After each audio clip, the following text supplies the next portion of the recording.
Kaum muslimin yang dirahmati oleh Allah Subhanahu wa taala. Ya, jangan sampai kita menjadi orang-orang yang lalai dalam salat kita karena kita ya sering mengakhirkan waktu salat yang telah ditentukan oleh Allah Subhanahu wa taala. Ya, karena waktu-waktu salat sudah ditentukan oleh Allah sesuai dengan waktunya, sesuai dengan kebutuhan kita. Ya, misalnya salat subuh, ya di waktu badan kita masih segar, maka Allah Subhanahu wa taala memerintahkan kepada kita untuk melaksanakan ibadah salat. Ya waktu zuhur, ya salat waktu zuhur, ya di situ orang ya walaupun dia tidak salat pasti istirahat di waktu tersebut, ya pasti dia istirahat walaupun dia tidak mengerjakan salat pasti di waktu zuhur, ya dia pasti istirahat. Maka di jam-jam istirahat ini Allah Subhanahu wa taala yang memerintahkan kita agar kita melaksanakan ibadah salat. Semuanya sudah sesuai, ya. Salat asar begitu juga, ya. Karena salat asar ini kan sudah capek kita seharian kerja, ya. Tentunya di jam 4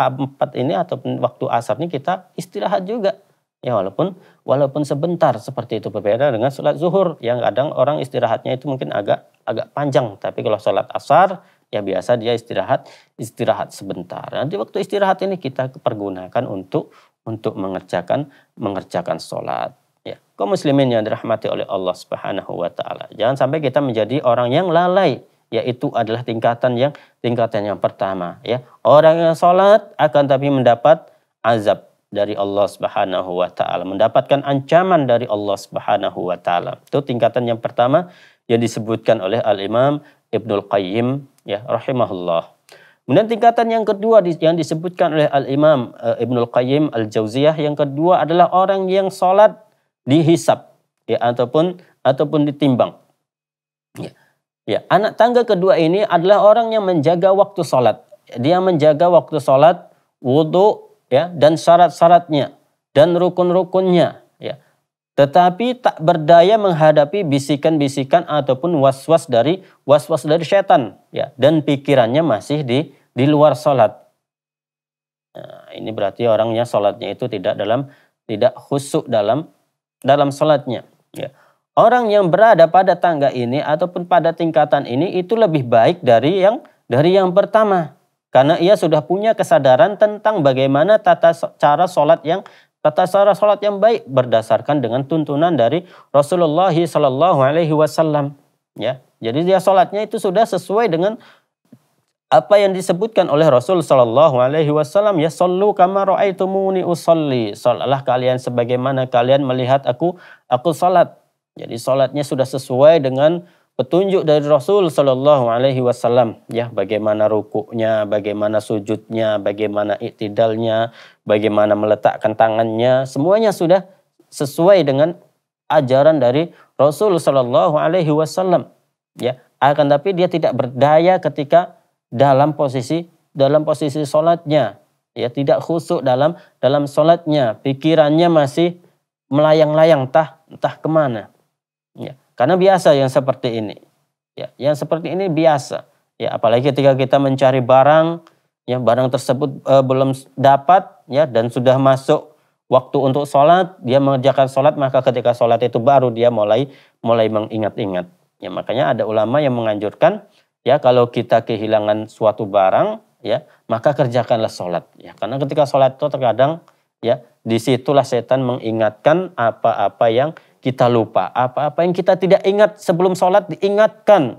Oh iya, pakaian belum diangkat, sudah hujan. Oh iya, kunci tadi saya gantung di meja, saya taruh di meja, ya, dan lain sebagainya. Setan selalu mengwas-was, ya, memberikan rasa was-was dalam hati kita, ya, ketika kita mengerjakan sholat.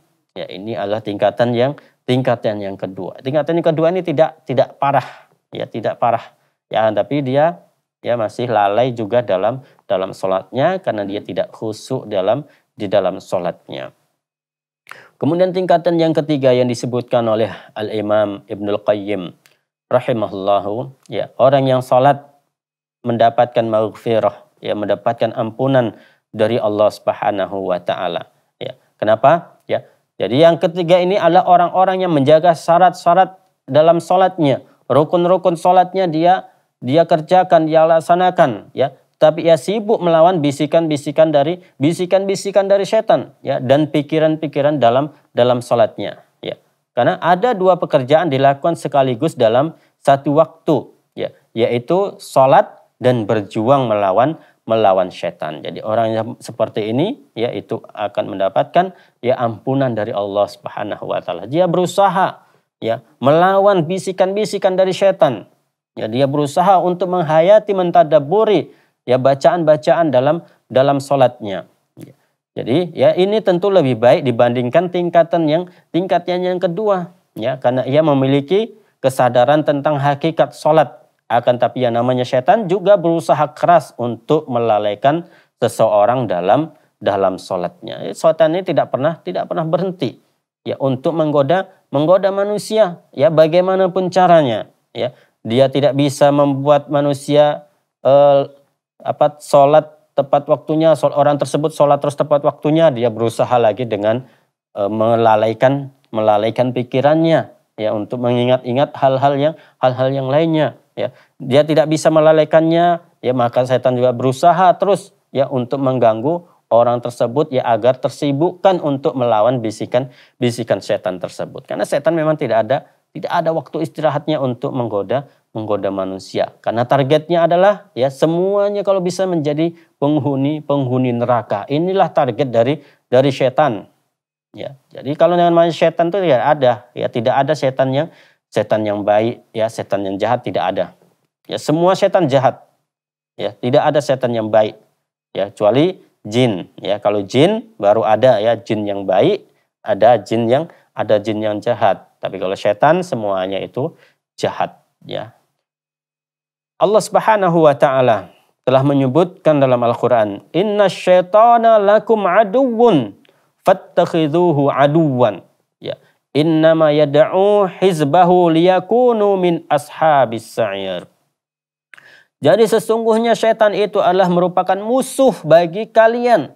Jadi setannya adalah musuh, ya. Jangan kita jadikan, ya, yang namanya musuh jangan kita jadikan teman, ya. Sesungguhnya setan adalah musuh, maka anggaplah ia musuhmu. Karena sesungguhnya setan-setan itu hanya mengajak golongannya supaya mereka menjadi penghuni neraka yang menyala-nyala, ataupun akan dimasukkan, ya, oleh Allah Subhanahu wa taala ke dalam neraka sa'ir, yaitu neraka yang apinya menyala-nyala. Kaum muslimin yang dirahmati oleh Allah Subhanahu wa taala. Dari ayat ini, ya, kita jadikan setan itu memang betul-betul menjadi musuh kita. Ya, jadi bagaimanapun ketika dia berusaha untuk menggoda kita, ya, kita lawan terus godaan setan tersebut. Ya, jangan sampai kita terikut dengan godaan setan tersebut, ya. Ketika setan berusaha memalingkan, ya, salat kita, ya, kita berusaha untuk melawan, ya, bisikan-bisikan tersebut. Ya, karena setan adalah musuh bagi kita. Jangan kita malah mengikuti, oh iya, tadi di sini, jangan malah kita ikuti. Kita jadikan memang betul-betul setan ini adalah merupakan musuh bagi kita. Ya. Al-Imam Ibnu Katsir, ya, menjelaskan berkaitan dengan ayat ini, setan adalah musuh yang menantang kalian dengan mengumumkan permusuhan. Oleh karena itu, janganlah kalian turut bujuk rayuan setan. Jangan kita ikuti bujukan dari setan.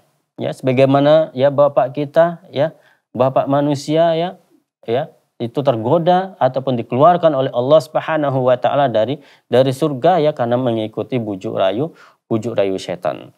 Ya. Jadi jangan sampai kita, ya, menjadi pengikut setan. Ya, kita lawan terus, ya, ketika sholat, ya, ada hal-hal yang melalaikan kita dalam sholat kita lawan. Ya, makanya ketika kita akan mengerjakan sholat, betul-betul kita persiapan, ya. Karena kalau kita mau perang, ya, maka kita harus ada persiapan. Sedangkan perang kita ini, ya, dalam setiap waktu kita terus berperang melawan setan. Tidak ada hentinya, ya, untuk melawan setan. Jadi terus kita melawan setan, makanya harus ada persiapan, ya, ada taktik-taktik bagaimana kita bisa mengalahkan setan tersebut. Kemudian tingkatan yang keempat yang disebutkan oleh Al-Imam Ibnul Qayyim rahimahullah, yang keempat adalah orang yang sholat ya mendapatkan jaza ataupun pahala dari Allah Subhanahu wa taala.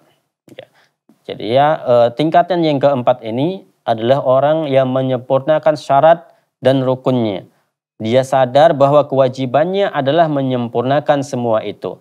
Ketika sholat hatinya juga hadir bersama dengan jasadnya menghadap Allah Subhanahu wa taala. Pada saat itu ya dia merasa sedang diawasi ataupun dilihat oleh Allah Subhanahu wa taala. Jadi ini adalah seperti ya ihsan, ya orang yang ihsan yang disebutkan dalam hadis Jibril ya ketika beribadah kepada Allah Subhanahu wa taala ya seakan beribadahlah kamu kepada Allah Subhanahu wa taala ya seakan-akan kamu melihat Allah Subhanahu wa taala. Ya, karena jika kita tidak bisa melihat Allah Subhanahu wa taala, ya maka yakinlah dalam hati kita bahwasanya Allah itu selalu mengawasi kita. Ya, kaum muslimin yang dirahmati oleh Allah Subhanahu wa taala, semoga apa yang kita sampaikan di kesempatan kali ini dapat bermanfaat untuk kita semua dan semoga Allah Subhanahu wa taala menjadikan hamba-hamba kita ya dan keturunan anak cucu kita nantinya yang menjadi hamba yang senantiasa melaksanakan ibadah salat dan tidak pernah meninggalkannya namanya ibadah salat. Ya qulu qouli hadza wa astaghfirullah li wa lakum wa lisairil muslimina min kulli dzamb ya fastaghfiruh innahu huwal ghafurur rahim. Subhanakallahumma bihamdika asyhadu an la ilaha illa anta astaghfiruka wa atubu ilaik. Wassalamualaikum warahmatullahi wabarakatuh.